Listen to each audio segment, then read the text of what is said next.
नमस्कार माझ्या भगिनींनो. माझा तो व्हिडिओ अर्धाच झाला होता आणि म्हणून मी परत दुसरा व्हिडिओ बनवला आहे. पण ह्या व्हिडिओमध्ये मी फक्त अंगणवाडी सेविका मदतनीस माझ्या कर्मचारी यांच्याविषयीच बोलणार आहे. हे बघा, झालं सगळ्या बातम्यात येते, तुम्ही बघतात काय मागण्या मान्य झाल्या, काय नाही झाल्या, काय कुठं झालं, सगळं येत आहे आता आपलं. कारण आपण आता नॉर्मल लोक राहिली नाहीत हो. आता आपण मेलो म्हणून खूप फेमस झालो. ह्या महाराष्ट्रात आंदोलनाशिवाय पर्याय नाही आणि मेल्याशिवाय नाव होत नाही. आपल्या 6 भगिनींना बलिदान आपल्यासाठी दिलेलं आहे, ते लक्षात ठेवा. दुसरं तुम्हाला सांगायचं माझ्या भगिनींनो, एकच माझी गोष्ट आहे, आपापसात भांडू नका. सेविका मदतनीस एकत्र राहा. मी तुम्हाला खरंच सांगते, माझी जी मदतनीस होती मी तिचा आदर्श घेते. ती माझ्यापेक्षा खूप मोठी होती. पहिली माझी अंगणवाडी सुरू करणारी माझी मदतनीसच होती एरियात. जेव्हा प्रकल्प सुरू झाला मुंबईमध्ये, धाराव्याने प्रकल्प अंधेरी सुरू झाले होते सगळ्याच्या आधी. अंधेरी आमचा सगळ्यात आधीचा प्रकल्प आहे. त्याच्यामध्ये माझ्या मदतनीस 35 रुपयावर लागली होती आणि इतकी छान होती, माझ्या आईसारखी मला सांभाळून घ्यायची. मी तरुण तडफदार अशी सारखं तडतड बोलायची वगैरे, तिला आपण बोलायची. तिनं एवढं मला शिकवलं, एवढं समजवलं. तसंच आता आपल्यापेक्षा खूप वयानं छोट्या आपल्याला मदतनीस आल्यात आणि जास्त शिकलेल्या आहेत. आपल्याकडे आता कसं झालं आहे माहिती का, आधीच्या ज्या जुन्या आपल्या सेविका आहेत त्या 10वी शिकलेल्या, आणि ज्या आता आपल्याला आल्यात सुपर मदतनीस त्या 15वी शिकलेल्या, आणि आपल्या मुख्य सेविका 12वी शिकलेल्या आहेत. तर आता कसं झालं आहे की त्यांचं नॉलेज आपल्यापेक्षा जास्त आहे म्हणून थोडं तडतड बोलतात. जाऊ द्या, आपल्या बहिणीच आहेत. मी खूप मदतनीसांचे कमेंट पण वाचते. मदतनीस लिहितात की आम्ही काय कमी काम करतो का, मग आम्हाला 5.5च पगार का, आमची काही कामं नाहीत का. हे बघा, मी काय बोलते, एकच राग मानू नका, वाईट पण वाटू देऊ नका. ही आपण नोकरी आपल्या मर्जीनं फॉर्म भरला आहे, बरोबर. आपण स्वतः माहिती घेतली, स्वतःची चॉईस आहे का नाही नोकरी करणं. तर आधी तर तुम्ही कशासाठी ही नोकरी करताय हे बघा. जर तुम्ही तरुण आहात, तुम्हाला पैसे कमवायचा छंद आहे, तर ही नोकरी तुमच्यासाठी नाही. 15वी शिकलेल्या आणि कम्प्युटर शिकलेल्या मुलींसाठी. तुम्हाला समाजसेवेचा छंद आहे का, तुम्हाला एवढ्या पैशामध्ये समाजसेवा करते ते. हे बघा, अंगणवाडीमध्ये मानधन कमी मिळतं पण शिकायला खूप भेटतं आणि जीवनात खूप काय आपलं चांगलं होतं, हे मी मान्य करते. त्याच्याविषयी दोषच नाही. एवढे चांगले चांगले ट्रेनिंग, कार्यक्रम, एकत्र मिळून राहणे, कसे राहणे, हे सगळं आपल्याला खूप चांगलं शिकायला भेटतं. जीवनात जे अंगणवाडी सेविका मदतनीस आता मिळून राहतात, कुठं ना कुठं आम्हाला चांगलं ट्रेनिंग. आमच्यामध्ये ही तक्रार कधीच नाही की ती पुढं गेली, ती पुढे जाऊन बोलते, तिनं केलं, तू कर, हां कर ना, छान, माझी बहीण आहेस, तू करते. आमच्यामध्ये ह्या भावना आहेत. मी कधीच ऐकलं नाही, पण हल्ली आता ऐकायला येतं 15वी शिकलेल्या मदतनीस आल्यात, BA MA. पण बहिणीनो, ही तुम्ही चॉईस केली ना नोकरी, तुम्ही स्वतः फॉर्म भरला ना. अहो, काही काही मदतनीस मी तुम्हाला सांगते 15 दिवस ह्या नोकरी करू शकल्या नाही, सोडून गेल्या. नाही आवडलं त्यांना, त्या नाही करू शकल्या. सेवाची जेव्हा भावना मनात असते, हा समाजसेवेचा प्रकार आहे अंगणवाडी म्हणजे. हे बघा, तुम्ही MA BA शिकलेल्या आहेत, 15वी शिकलेल्या, तुम्हाला कम्प्युटर येतं, तुम्हाला 25-30 हजाराची नोकरी 8 तासाची. त्याच्यानंतर घरी आल्यावर कुणाला रिपोर्ट द्यायचा नाही, काय नाही, भेटू शकते, बरोबर आहे. पण येते तुम्हाला 5,500च आहे. आणि तुम्हाला आता नवीन लागल्यामुळे मदतनीसांना डायरेक्ट सुपरवायझरने ट्रेनिंग घेतलं आणि कम्प्युटर वगैरे येतात. ऑफिसला सध्या सुपरवायझर कमी आहे, सुपरवायझरच्या भरती झालेल्या नाहीत आणि कधी होणार ते माहीत नाही. आणि त्याच्यासाठी हे लोक मदतनीसला खूप कामाचं प्रेशर असतं. एकेका बघा, आपल्या मुख्य सेविकेवर पण 2-2 3-3 बीट, 100-100 सेविका, खूप सारे प्रॉब्लेम, तर ते थोडी मदत घेतात. तर त्याच्यामुळं असं मनात इगो आला आहे काही मदतनीस की आम्हाला डायरेक्ट मुख्य सेविका बोलत होते. अहो तायांनो, जर आता खूप साऱ्या सेविका रिटायर होणार आहेत आणि तुम्हाला लगेच पटकन सेविकेची जागा मिळणार आहे, तसं आम्हाला नाही हो. ज्या मदतनीस जुन्या आहेत त्यांना विचारा, 15-15 वर्ष त्यांनी मदतनीसची नोकरी केली, 10वी 12वीच्या परीक्षा दिल्या ना, आत्ता कुठं जाऊन त्या सेविका झाल्यात. तुम्हाला किती लवकर प्रमोशन मिळणार आहे. पुढच्या 6 महिन्यात कमीत कमी 50% सेविका रिटायर होतील. त्या जागा कुणाला भेटणार आहेत. मग थोडी मेहनत करावीच लागते. आणि दुसरं म्हणजे, हे बघा, आम्ही बोलू शकतो का CDPO सर येतात फक्त सही करून जातात, मग त्यांना एवढा का मान, त्यांना एवढा का पगार, त्यांना एवढा का अधिकार, असे बोलू शकतं का. त्याच्यामागे त्यांचं काय असतं हे शासनानं ठरवलं असतं. काहीतरी त्या माणसामध्ये असतं, त्यांनी शिक्षण एवढं मोठं घेतलेलं असतं, ते आपल्याला सगळ्याला सांभाळू शकतात, तशा त्यांच्या ट्रेनिंग असतात, तसे त्यांनी कष्ट केलेलं असतं, म्हणून ते पद त्यांना भेटतं. आपल्याला वाटतं 6 महिन्यात CDPO एकदा आपल्याकडे येतात, पण ते CDPO कुठं कुठे जातात, त्यांना किती कामं असतात, बरोबर. त्याच्यानंतर आपल्या मुख्य सेविक आहेत. आपण असं बोलू शकते का ते त्या ऑफिसला बसतात आणि आपल्याला ते त्यांना एवढा जास्ती पगार आहे आमच्यापेक्षा, असं आम्ही सेविकांना बोलायचं का? नाही, कारण त्यांनी किती कष्ट घेतलेत, त्यांनी किती वर्ष सर्व्हिस केले. अहो कुणाला तर 50व्या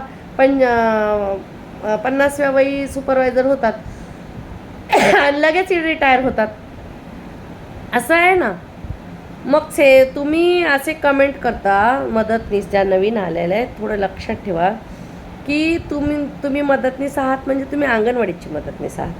तुम्हाला अंगणवाडीत जी कामं आहेत ती ट्रेनिंगमध्ये सांगितलेली आहेत, तर ते करायचीच आहेत. आणि असं कुठंही तुमच्यासाठी असे नाही की तुमच्या मागण्या मागितलेल्या नाहीत. अंगणवाडी सेविकेसाठी 26 आणि मदतनीससाठी 20, बरोबर. एवढी मागणी मागितली तुम्हाला आणि तुम्ही बोलता की आम्ही बी सर्व कामं करतो. अहो सर्व कामे तुम्ही कुठपर्यंत करता? जोपर्यंत अंगणवाडी आहे, बरोबर. एकदा तुम्ही घरी गेलं की तुम्हाला व्हॉट्सअप ग्रुप नसतो, त्याच्यामुळे तुम्हाला अंगणवाडीच्या ऑफिसची काय मेसेज येत नाही. अहो सेविकाला कधी पण मेसेज येतो, ही माहिती पाठवा, ती माहिती पाठवा, हे उत्तर द्या, ते उत्तर द्या.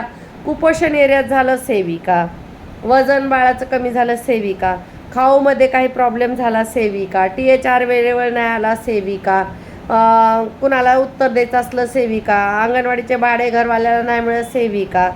हे किती कामं सेविकाला जबाबदार आहेत. मग तुम्ही अशी तुलना का करता की आम्हाला कमी पगार आहे, तुम्हाला जास्ती? अहो थोडंसं धीर धरा, तुम्ही सेविकाच होणार आहेत ना. मग तुम्हाला 15वी पास सेविका मदतनीस घेतल्यात कशाला? मी सांगते ना तुम्हाला, पुढच्या 6 महिन्यात आमच्याच मैत्रिणी कितीतरी रिटायर होणार आहेत, त्यांच्या जागेवर तुम्हीच येणार आहेत. मग तुम्हाला हा पगार वाढलेला तुम्हाला भेटणार आहे का नाही? भरघोस मानधन जे मिळेल, जी ग्रॅज्युएटी जी मिळेल, शासकीय दर्जा तुम्हाला आल्या लगेच 2-3 वर्षातच तुम्हाला भेटणार आहे. कुणाचं तर नशीब पुढच्या 6 महिन्यातच भेटेल सेविकाचं पद. हां, तर तो विचार का करत नाही? आणि ज्यांनी 20-20 वर्ष वाट बघितली, काही आमच्या अंगणवाडी सेविका एवढ्या हुशार आहेत, मुख्य सेविकेचं काम खूप चांगलं करू शकतात, पण आता त्यांची वय निघून गेलेत, त्यांना घेऊ शकत नाही. मग त्यांनी काय रडत बसायचं का असं? हे बघा, ज्या आता निघाल्यात ना, त्यांनी किती मेहनत करून हे सगळं बालविकास प्रकल्प प्रोजेक्ट उभे केलेत आणि त्या घरी बसल्यात. त्यांना पगार पण नाही, पेन्शन पण नाही, ग्रॅज्युटी पण नाही, हातात काहीच नाही. साधं अंगणवाडीचं जे लाभार्थ्यांना राशन देतो ना, त्याच्यावर सुद्धा त्यांचा हक्क नाही. हां, आणि समजा मंत्री असले, आमदार असले, खासदार असले, रिटायर झाले, तरी त्यांनी जे निवडून आले तर त्यांना पगार, त्यांना गाड्या, त्यांना काय काय काय काय खूप काही भेटतं असं मला समजलं आहे. मला काय नेमकं माहीत नाही, मग त्याच्यात जास्ती घुसत नाही. तर तुम्ही आपापसात भांडायचं नाही. माझं एकच आहे, मला तुमच्या सगळ्यांची काळजी आहे म्हणून मी तुम्हाला बोलते. कारण मला सरकार काहीतरी निर्णय घेईन, कृती समिती काहीतरी निर्णय घेईन, पण त्याच्यामध्ये तुम्ही दुखावल्या गेला, तुम्ही आजारी पडला, तुम्हाला काय बरं वाईट झालं, तर याची दखल कोण घेणार आहे हो? तिचा परिवार, तिचं कुटुंब रोडवर येतं, त्या अंगणवाडी सेविका कर्मचारीचं. तर आपण एक दुसऱ्याला आधार देऊन चालायचं आहे, एक दुसऱ्याला मिळून मिसळून वागायचं आहे. बोला माझ्याबरोबर, आम्ही सेविका मदतनीस एकत्र राहणार, एकजुटीनं लढ्यात संपामध्ये सामील होणार आणि हा संप 100% सक्सेस करणार. सगळ्यांनी आपल्या सेविका मदतनीस एक दुसऱ्याशी मिळून राहा, गोड बोला, चांगलं वागा. आता दुसरं झालं, मला तुम्हाला मोर्चाबद्दल बोलायचं आहे. आता जर आपला 17 तारखेला मेसेज येतो की मोर्चा होणार आहे, जर तुमचा आपला 17 तारखेला मोर्चा आझाद मैदानात मुंबईत असला, तर माझ्या अंगणवाडी कर्मचारी सेविका भगिनींनो, मला तुमची खूप काळजी आहे, कळकळीची विनंती करते. मोर्चाला निघताना जर तुम्ही आजारी आहात, ठणठणीत नाही, तर मोर्चाला येऊ नका. त्याच्या जागी आपली दुसरी बहीण पाठवा. काय नाही, जरुरी पदाधिकाऱ्यानेच मोर्चाला येऊ, पदाधिकाऱ्यानेच बोलावं. आपल्या बहिणींना पण आपल्या एवढंच नॉलेज असतं. एक नेतृत्व करावं कुणीतरी म्हणून आपल्याला. का 2 लाख महिलांना नेतृत्व देऊन किती ग्रुप करतील आणि किती मॅसेज आणि दिनरात किलबिल किलबिल किलबिल 50-60 जणांचा ग्रुप असतो तर त्याच्यात दिवस रात्र मेसेज येतात. या सगळ्यांना एकत्र एवढे करू कोणीतरी एकीने पुढाकार नेतृत्व घ्यायचं असतं म्हणून दिलेलं असतं. सर्वांना समान हक्क मिळणार, समान वेतन वाढणार. का जी बिचारी पुढं जाते, ती मोर्चाला जाते, तुमचे निरोप घेऊन येते, मिटिंगला जाते, का तिला डबल पगार होणार आहे? तिला काय जास्ती मिळणार असं आहे का? नाही, काही नाही. तर असं मनात आणून द्यायचं नाही. एकतर मोर्चाला निघताना तुम्ही ज्यांना गोळ्या सुरू आहेत त्यांनी औषधं घ्या आपली. जर तुम्हाला प्रॉब्लेम आहे, तुम्हाला गर्दी सोसत नाही, तर दुसरी आपली सेविका जी ठणठणीत आहे, आजारी नाही, तिला पाठवा. सोबत येताना एकतर आपल्या गोळ्या घ्या. दुसऱ्या आपल्याकडे 2 चादर असल्याच पाहिजे. कुठेही जा तुम्ही, आपल्याला साठी 2 चादर असल्या पाहिजे. आपल्याकडे एक पाण्याची बॉटल असली पाहिजे. हां, आपल्याकडे 2 साड्या असल्या पाहिजे. एक व्यवस्थित बॅग असला पाहिजे आणि 2 चपात्या 2 भाकरी आपल्याबरोबर असल्या पाहिजे. गोळ्या आपल्या ज्या डॉक्टरांनी दिल्या त्या घ्या. जर कुणाचं डोकं दुखत असं, ताप आहे बघा, ताप, डोकं दुखणं, सर्दी, खोकला, पडसं हे अचानक येणारे रोग आहेत, तर त्याच्या गोळ्या आपल्या स्वतःबरोबर ठेवायच्या. पण कुणाला ब्लड प्रेशर हाय किंवा लो होत असेल, डायबिटीज असेल, जास्ती कोणता गंभीर, आता स्त्रियांना 40च्या नंतर हळूहळू रोग होतात आपल्याला, तर त्याच्यात काय साहजिक आहे ते रोग होणं. तर तसल्या महिलांनी शक्यतो गर्दीतून येणं टाळावं. आणि तुम्ही येतच असाल तर आपल्या पूर्ण तयारीत या. औषधं वेळेवर घ्या, सगळी औषधं बरोबर घ्या, वेळेवर जेवण करा, नाश्ता वेळेवर करा, झोप घ्या, स्वतःचं लक्ष ठेवा. ज्यांची लहान मुलं आहेत, मुलं तुमच्याशिवाय राहू शकत नाहीत, त्यांनी नाही आलं तर चालेल, वय खूप जास्ती आहे, आजाराचा काही त्रास आहे, त्यांनी पण स्वतःचं लक्ष द्या. कारण कसं असतं, मोर्चामध्ये जे पदाधिकारी असतात ना, ते येणारे मंत्री, स्टेजवर कोण येतं आहे, महिलांचे दुसरी कामं, ते खूप खूप बिझी असतात. तर त्यांनी येऊन आपल्याला बघावं ह्या सगळ्या आशा ठेवणं त्यावेळेस चुकीचं असतं. जेव्हा आपण मोर्चातून निघतो तेव्हा आपण पोचलो का नाही, आपण गेलो का नाही घरी, हे सगळी काळजी असते त्यांना. पण त्यावेळेस आम्हाला कोणी विचारलं नाही, पुसलं नाही, ह्या सगळ्या गोष्टी आपल्याला बोलायच्या नसतात. ती वेळच नसते ही सगळे बोलायची, बरोबर? म्हणून माझ्या मैत्रिणींनो, आपल्याला स्वतःची काळजी सत्य घ्यायची आहे. मी नेहमी बोलते ना, तुम्ही दुनियासाठी, महाराष्ट्रासाठी, जगासाठी एक अंगणवाडी कर्मचारी आहात. पण तुमचं ते परिवार आहे ना, कुटुंब, तिच्यासाठी तुम्ही पूर्ण जग आहात. एक स्त्री घरातली गेली तर काय नुकसान होतं, किती दोन्ही कुटुंब बिखरले जातात. एक तर तिचं स्वतःचं, तिचं सासर बिखरतं, तिचं माहेर बिखरतं, तिचं घर राहत नाही, उजळून जातं. स्त्रीशिवाय घर हा विचार कोणी करू शकत नाही. म्हणून स्वतःचं लक्ष स्वतः ठेवा. मुलांना तुमच्या, ज्यांची मोठी मुलं आहेत त्यांना सांगून या. जे आजारी नाहीत त्यांनी मोर्चाला येत जा. आणि मोर्चाला येताना काय काय घ्यायचं ते मी तुम्हाला लिस्ट सांगितली. 2 चादर असल्या पाहिजे आपल्याकडे, पाण्याची बॉटल असली पाहिजे, आपल्या गोळ्या असल्या पाहिजेत, आपल्याला खायला जे वस्तू लागतात, डायबिटीसच्या लोकांनी सुका खाऊ बरोबर ठेवायचा, आणि पाणी वगैरे, जेवण वगैरे वेळेवर घ्या. आपण ट्रेनमध्ये येतो, ट्रेनमध्ये प्रवासात डब्बा वगैरे नसतो, एक छोटा पाण्याचा डब्बा बरोबर घ्या. आपल्याला बाथरूम वगैरे यूज करा. हे बघा, स्त्रिया फार काही सांगायच्या गोष्टी नाहीत, पण छोट्या छोट्या गोष्टी आपल्या महिलांना सांगावं लागतात.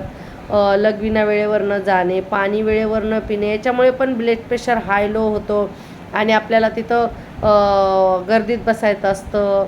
कधी कधी मंडपच्या बाहेर महिला फिरतात, उन्हात फिरतात, अचानक दुपारचं ऊन असतं. तर ह्या सगळ्या गोष्टी आपल्याला स्वतःची काळजी घ्यायची. हे कोणी काळजी घेणार नाही.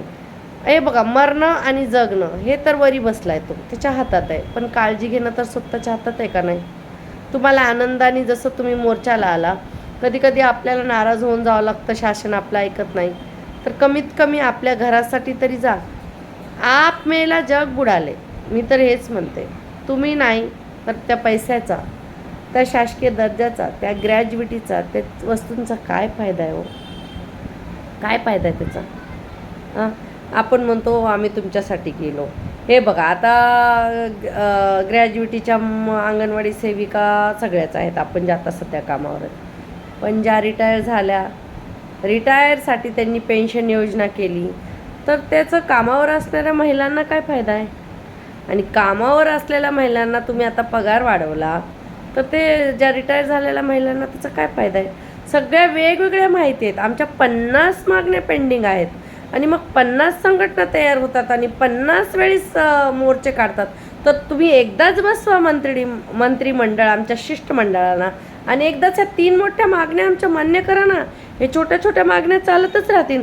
अहो, छोट्या छोट्या मागण्याची जर मी लिस्ट आता बोलायला गेले तर पूर्ण 1 तासाचा व्हिडिओ होईल माझा. आणि भगिनीनं शेवटी स्वतःचं लक्ष स्वतः ठेवायचं आहे. आपलं आय कार्ड आपण बरोबर घेतलं आहे का? आपल्याबरोबर आधार कार्ड आहे का? एक छोटंसं कुलूप घेतलं आपल्या सामानाला. कारण एवढा प्रवासात कशी पण लोक असतात, आपण काही सांगू शकत नाही. आपण काय एकटेच प्रवास करतो का? कशी पण लोक येतात. तर त्याच्यासाठी आपली सुरक्षा ही आपल्या हातात आहे आणि आपणच स्वतःला मजबूत करायचं आहे. आणि अंगणवाडी सेविका कर्मचारी भगिनींनो, आपापसात भांडायची ही वेळ राहिलेली नाही. हे बघा, घडीचं उदाहरण घ्या. घडीमध्ये एक काटा कुठं असतो, दुसरा काटा कुठं असतो आणि तिसरा काटा कुठं असतो. पण जर कुणाचे 12 वाजवायचे असले तर सगळे काटे एकत्र येतात. तसंच आपल्याला आता सगळे एकत्र येऊन ह्या शासनाचे 12 वाजवायचे. मुख्य सेविका त्यांच्या नोकऱ्या करणार, तिकडे लक्ष देऊ नका. CDPO त्यांना बोलल्यावर त्या आपल्याला बोलणार. ते त्यांची नोकरी आहे, करू द्या. आपण आपली जबाबदारी करायची आहे. सध्या आपण नोकरीवर नाही, आपण जबाबदारीवर आहोत. आपल्या मानधन कपात होणार आहे म्हणून ऑफिसच्या मेसेजकडे, त्या व्हॉट्सअपकडे तिकडे लक्ष द्यायचं नाही. संपात माझ्या जास्तीत जास्त भगिनी कसं सामील होतात आणि मी कसं साम दाम दंड करून माझ्या बहिणीला माझ्याबरोबर घेईन, हेच पक्ष लक्ष ठेवायचं. शासनाने मोबाईल दिला आहे का? मग शासनाने मास्टर टाकले बघायचे कशाला आपल्याला? जेव्हा शासन मोबाईल देईन तेव्हा बघू आपण. रात्रंदिवस 11-11 वाजेपर्यंत मॅसेज येतात सेविकेंना, मदतनीस ताई तुमची ड्युटी दुपारी संपली. आमची रात्री 12 वाजेपर्यंत पण सुरू असते. कधी एरियात काय प्रॉब्लेम झाला, कधी कोणतं एनजीओ, हे सगळी माहिती मी तुम्हाला दिली. तर तुम्ही थोडं धीर धरा. तुम्ही सेविका होणार आहेत आणि तुम्ही चांगले शिकलेले आहेत तर तुम्हाला लगेच पुढे मुख्य सेविकेचा पण चान्स आहे. हां, मग थोडंसं धीर धरा. आपापसात अजिबात भांडू नका. आपण मिळून राहायचं आहे. जर आपली एकी तुटली तर आपला संप तुटणार आहे आणि संप तोडणाऱ्याला माफी नाही आता. कारण ही वेळ आता अशी राहिलेली नाही. परतीचे दोर कापून टाका तरच आपण जिंकणार आहेत. कारण आता आपल्या माणुसकीच्या शत्रूबरोबर युद्ध सुरू आहे. एकीकडे हे लोक बोलतात बेटी बचाव, बेटी पढाव, स्त्रियांचे सबलीकरण. आपण कोण आहे तो? आपण स्त्रिया नाहीत? अंगणवाडी सेविका कर्मचारी स्त्रिया नाहीत? कोण आहेत आपण? अहो, बाल विकास प्रकल्प, महिला आणि बाल विकास प्रकल्प हा जगातील सर्वात मोठा मुद्दा आहे आणि त्याच्याकडे तुम्ही दुर्लक्ष करतात. खरंच आता सांगायचं झालं तर खरंच आमचे शाप घेऊ नका. आमचे शाप खरंच खूप वाईट आहेत. खरंच खूप वाईट आहेत आमचे शाप. आम्हाला नाही द्यायचं आहे कोणाला शाप. कारण अंगणवाडी पण आमचीच आहे, सगळे आमचीच आहेत लोक. आम्हाला आमच्या अंगणवाडींच्या मुलांची आठवण येते. असं नाही की आम्हाला जायचं नाही. घरच्या मुलापेक्षा आम्ही अंगणवाडीच्या मुलांना जास्ती सांभाळतो. तर आमच्यावर अन्याय करू नका. आमच्या मुलांबरोबर आम्हाला अंगणवाडीच्या जाऊ द्या. आमच्या मागण्या मान्य करा. नाहीतर मग आम्हाला नका रुद्ररूप घ्यायला सांगू. जेव्हा एक स्त्री कालीचं रूप घेते तर कसं सर्वनाश होतो ते माहीतच आहे. ते रूप आत्तापर्यंत आम्ही दाखवलेलं नाही. आम्ही फक्त आमची 10% ताकद दाखवलेली आहे. स्त्री शक्ती आत्तापर्यंत तुम्हाला दाखवलेली नाही. ज्या दिवशी आम्ही स्त्री शक्ती दाखवू त्या दिवशी हे सरकार जाग्यावर राहायचं नाही, एक मंत्री जाग्यावर राहणार नाही आणि तुम्ही आमच्या म्हणून गप गुमान, गावचा शब्द आहे, मागण्या मान्य करा नाहीतर आम्ही खुर्च्या खाली करणार तुमच्या. आणि ते गावचा शब्द आहे, थोबाडावर आपटू, थोबाड आपटणार. त्याचा अर्थ हे नाही की आम्ही तुम्हाला खरंच येऊन मारणार, असा नाही आहे. ही गावची भाषा आहे. आणि जे बोलतं ना सरकार, खरंच खाली सोरड सरकार बसलं आहे, खाली आहे फक्त. अहो, नका करू भाऊ आमच्यावर अन्याय. हां, तुम्ही गोरगरिबाचं सरकार आणलं आणि तुम्ही गोरगरिबावर अन्याय आहेत. लाभार्थी पण गोरगरीब आहेत, सेविका पण गोरगरीब आहेत आणि सेवा देणारे पण गोरगरीब घेणारे. मग इथे कुठं आमचा हा भाग आहे? जर तुम्हाला पैशांचाच पूर्णच एरिया तुम्हाला डेव्हलप करायचा आहे, तर तुम्हाला इथे गरीबच ठेवायची ना, तर अडाणी अंबानींना सांगा की आमच्या अंगणवाड्या अडॉप्ट करा, घ्या आणि आम्हाला सगळा पुरवठा करा, द्या आम्हाला 40,000 पगार आणि काम करा आमचं सगळं. 2 मिनिट रुक बेटा. सगळं आमचं काम करून द्या, आमच्या मागण्या मान्य करून द्या, आम्ही काही बोलणार नाही. आम्ही द्या आम्हाला अडॉप्ट करा कुठंतरी, द्या आम्हाला 40,000 पगार, द्या आमच्या मुलांना चांगला खाऊ वेळेवर. अहो ते त्यांचे बिल वेळेवर निघतं का ठेकेदारांचे जे आता एरियात खाऊ वाटायला येतात? तुम्हाला काही समजत नाही का बहिणींनो? जेव्हा आम्ही डबे तुमचे फेकून देऊ एरियातील, आमच्या सगळ्या लाभार्थ्यांना तुमच्या मागे लावू, ही वेळ तुम्ही ठेकेदारांनी आणू नका आमच्यावर. मुख्य सेविकांनो, हे वेळ आणू नका की आम्ही तुम्हाला बांगड्या मोर्चा घेऊन ऑफिसमध्ये येऊ. हा माझा व्हिडिओ कुणाला पाठवायचा, कुठं पाठवायचा, मी खरं बोलते आणि अगद्या तळमळीनं बोलते. माझ्या भगिनींचा इथे जीव गेलेला आहे. आता माफी नाही. आम्ही परतीचे दोर कापून टाकलेले आहेत. आम्ही आतापर्यंत रुद्ररूप घेतलेलं नाही. आम्ही रोडवर उतरलेले नाही, तर आम्ही रोडवर उतरणार, गाड्या अडवणार, सगळे काही करण्यासाठी आम्हाला कोणी मजबूर करू नका. आमच्या मागण्या मान्य करा, नाहीतर खुर्च्या कशा खाली करायच्या हे आम्हाला येतात. तुम्हाला माहिती आहे अंगणवाडी सेविकींची ताकद काय आहे. आता बघा किती खुर्च्या रिकाम्या दिसल्या तुमच्या कार्यक्रमाला. पिवळ्या आणि गुलाबी कलरच्या साड्या दिसल्या नाही. नेहमी येतो ना आम्ही आलो का आता? नाही आलो ना. का? आम्ही संपत आहोत. तर तुमचा कार्यक्रम किती रिकामा होता हेच तुम्ही विचार करा. नेहमी आनंदात आम्ही किती सण आनंदात साजरे केले. तुम्ही अमृत उत्सव सांगितला, आम्ही केले. तुम्ही टाळ्या वाजवायला लावल्या, तुम्ही थाळ्या वाजवायला लावल्या. आता काय आमच्या पोटाचं डबडं वाजवायला लावता का हो आम्हाला? हा पोट आहे ना, पोटाची आग बुजल्याशिवाय दुसरं काम करू शकत नाही. आमच्या मुलांचं फ्युचर काय, एज्युकेशन काय, शिक्षण काय नाही. आम्ही आमची मुलं करायचं त्यांचं सबलीकरण, आमच्या किशोरी मुलींचं, मुलांचं, सगळ्यांचं. अंगणवाडी सेविका ताई भगिनींनो, सगळ्यांनी मिळून एकत्र राहा आणि आपल्या मागण्या मान्य होणारच आहेत. फक्त थोडा धीर धरा. आता ही हत्ती गेलेला आहे, शेपूट अडकलेला आहे. शेपटासाठी कोणी माघार घेऊ नका, कोणते निगेटिव्ह मेसेज वाचू नका, व्हॉट्सअप बघू नका. 100% संपात सामील व्हा. आणि ज्यांना माझं खरंच बोलणं आवडलं त्यांनी कमेंट करा, लाईक करा, शेअर करा आणि हा व्हिडिओ पुढे सगळ्यांना शेअर करा. खरंच माझ्या भगिनींना मला तुमची खूप काळजी आहे. माझं ह्या अंगणवाडी प्रोजेक्टवर, अंगणवाडी सेविका मदतनीसवर खूप खूप प्रेम आहे. कधी रागानं बोलते, कधी प्रेमानं बोलते, पण बोलते तुमच्यासाठीच आणि आपल्या सगळ्यासाठीच. हक्कानी बोलते तुम्हाला सगळी माहिती हक्कानी देते. एकही मागणी आतापर्यंत आपली मान्य झालेली नाही. फक्त मिनी अंगणवाडी ताईंचं रूपांतर मेन अंगणवाडीत झालेलं आहे.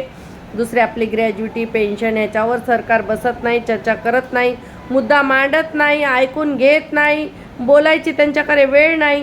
किती चांगले मुख्यमंत्रींनी आपल्याला 1 तास वेळ दिला होता, व्यवस्थित बोलले होते, आपल्या सगळे मिटिंग झाल्या होत्या. पण एका अधिकाऱ्यामुळे सगळा महाराष्ट्रभर मेसेज फिरला, संप मोडला, हे झालं, हजर झालं, कामावरून काढून नोटिसा देऊ. त्याच्यामुळे आमचं हे संप चिघळला आणि आम्हाला खूप राग आला. तर अधिकाऱ्यांनी पण सक्ती करू नये. आम्ही अजून प्रेमाने सांगतो, नाही तर आम्ही सगळे रोडवर उतरणार आणि आमच्या मागण्या मान्य करूनच घेणार आहेत. धन्यवाद भगिनींनी व्हिडिओ बरोबर आणि शनिवारी तुम्ही माझ्याबरोबर राहायचा. मी तुम्हाला खूप चांगल्या चांगल्या गोष्टी जीवनात सांगणार आहे, जे मी शिकले.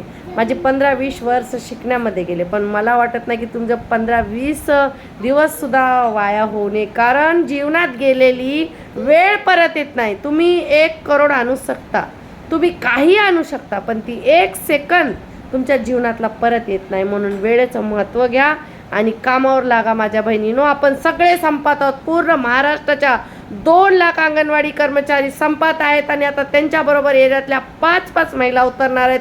आमच्या गरोदर, आमच्या स्तंदा, आमचे लाभार्थी पण आमच्याबरोबर उतरणार आहेत. कारण त्यांना पण आता आमची खूप आठवण येते, त्यांचे हाल होत आहेत, त्यांचे आम्हाला फोन येत आहेत, मेसेज येत आहेत, तर आम्ही त्यांना पण सामील करणार आहोत. तर हे सगळे सरकारनं काय झालं स्त्रियांना, तर जबाबदारी सरकारची राहील.